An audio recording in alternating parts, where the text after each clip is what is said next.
नहीं है और संस्कृत जानना जरूरी नहीं है, नहीं, ऐसा मैंने फिर से कहिए चिन्मय मिशन के इस कोर्स में। चिन्मय मिशन के कोर्स में एक बहुत बड़ी खासियत यह है कि भगवान पे आस्था हुई आवश्यक नहीं है और संस्कृत जानना जरूरी नहीं है। और इस कोर्स को करीबन 1 साल लगा, मैंने पढ़ा और पढ़ने के बाद में मुझे कुछ लगा कि इसके इन डेप्थ जाना चाहिए। उस समय से मैं गीता से ऐसा जुड़ गया कि मुझे इसके बारे में और पढ़ना चाहिए। और फिर मैंने कई तरह की गीताओं के संस्करण को पढ़ा और उसके बारे में नॉलेज को ज्ञान किया। और उसी समय विवेकानंद केंद्र से जुड़ा। विवेकानंद केंद्र में कर्मयोग पे बहुत एम्फेसाइज किया जाता था और कर्मयोग के 27 श्लोक उन्होंने अलग करके एक कर्मयोग श्लोक संग्रह बनाया था जिसका रोज पाठ करते थे। और हम भी क्योंकि जुड़े हुए थे तो हम भी रोज पाठ करते थे। लेकिन मैंने कहा पाठ करने से जब तक इसका इंडेप्थ नहीं जानेंगे तो कोई फायदा नहीं।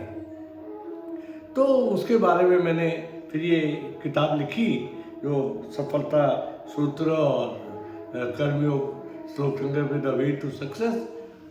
अब आप पूछेंगे कि कर्मयोग क्यों, तो बेसिकली हम थोड़ा सा बैक में जाए, why we are born, what is the objective of our life. Basically the objective of life is to be happy और get happiness. Now happiness means we should not have sorrow, but it is impossible to in the life. Even the millionaire or billionaire will have some time of sorrow, some time. Absolute happiness is impossible for the real human being. What Gita is telling, absolute happiness only comes if you become Jivan Mukta, if you get a moksha. And they have told 3 ways: Karma Yoga, Bhakti Yoga and Sankhya Yoga. But the main emphasis is of Karma Yoga. Why? Because Karma Yoga is only thing जिसके अंदर में आपको किसी और तरह के ज्ञान होने की आवश्यकता नहीं है। कारण कि कर्म तो आप हमेशा करते हैं ना, भक्ति ना करें, ज्ञान किताबें न पढ़े, ज्ञान न पढ़े, लेकिन आप तो जब बैठते हैं, उठते हैं, चलते हैं, ये कर्म ही है। अब मेन प्रॉब्लम आती है व्हाट इज योगा। इसके लिए हमें अपने बॉडी को जानना आवश्यक है, अपने जीवन को जानना आवश्यक है। We are form of the शरीर, मन और बुद्धि, body, mind and intellect. This three, if this three are aligned for the work, then it's a yoga. Then what is yoga? This is a basic question and this is total misnomer. जो सबसे बड़ा popular श्लोक है कर्म में, कर्मण्येवाधिकारस्ते मा फलेषु कदाचन, इट इज मिस इंटरप्रेटेड। अरे why should we work, if हमको फल की इच्छा नहीं है तो क्यों काम कर रहे हैं? तो उन्होंने बताया कि फल की इच्छा आपको क्यों करनी है, क्योंकि आप काम करने वाले हैं। But when you analyse the work, you are not only worker, you are not only person to do that work. That work has got many more elements, and that integrated result will come which may suit or not suit to you. Then this is thought by what? Your intellect. And man tells, no, I have done something, I should get something. इसको गीता में बताया गया है कि जब तक आपके मन में कर्म के प्रति कर्ता भाव रहेगा तब तक आप परेशान रहेंगे। मैंने किया, मुझे क्या मिला? But then the here god you can say, और I am almighty you can say, और super power you can say, that is there, one has to accept in any form. So that says that you don't take that work to yourself. Whether you do or not do, you have been assigned to do it. Like a factory worker does. He doesn't, he only gets the pay. But his work is contributing to the whole factory. Same way, our work is going to contribute to the whole universe. Our work is not alone. जिसके लिए हमको फल मिलना है. It is contributing to whole universe. And that type of thinking, then what?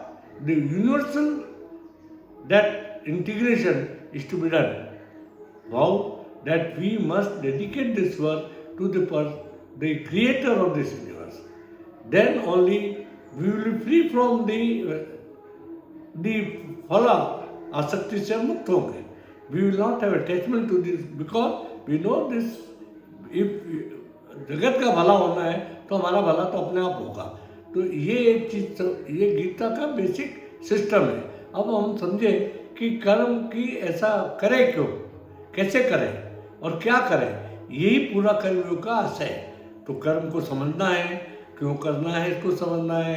अच्छा कर्म, सत्य कर्म, रज कर्म और तमस कर्म तीनों भाग को समझना है और तीनों को इंटीग्रेशन में कैसे करते हैं. आप बोले हम हमेशा सत्कर्म करेंगे, it is not possible.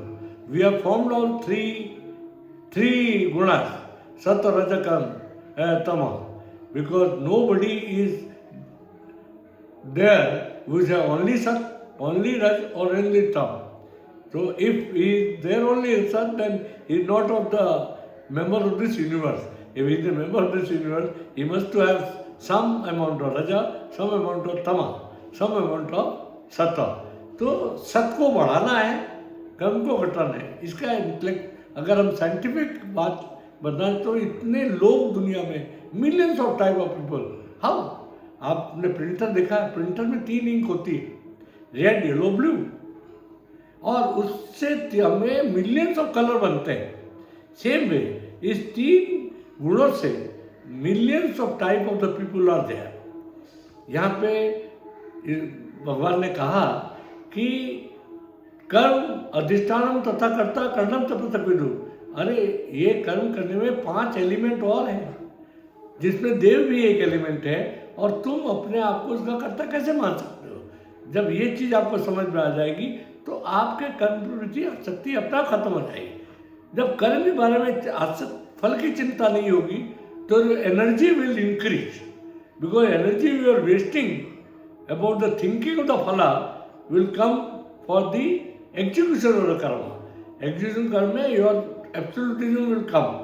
So this is called karma yoga, because when you karma has been given, that is only given your given karma, then your body is doing the karma, mana is thinking of the karma, and intellect will direct the karma how to do it. So this is how, if all 3 are integrated towards the dedication of the Almighty or do good. Whenever you do the work in a Rotary Club, there are 4-way tests that whatever you do, is it good for the people? Will it bring friendship? Like this. Same way, if we start thinking, then we will not think of myself. Mera kya? Mera kya is a very bad thing. And you see, what I felt later on, in jokingly I was telling, me or mine, if removed from the dictionary, then whole world will be dispute free. Whole world's dispute is me and mine. ये मेरा है, ये और ये मैं हूँ, मैं ये करता हूँ. We should not think from this, and this is the real karma. Very simple.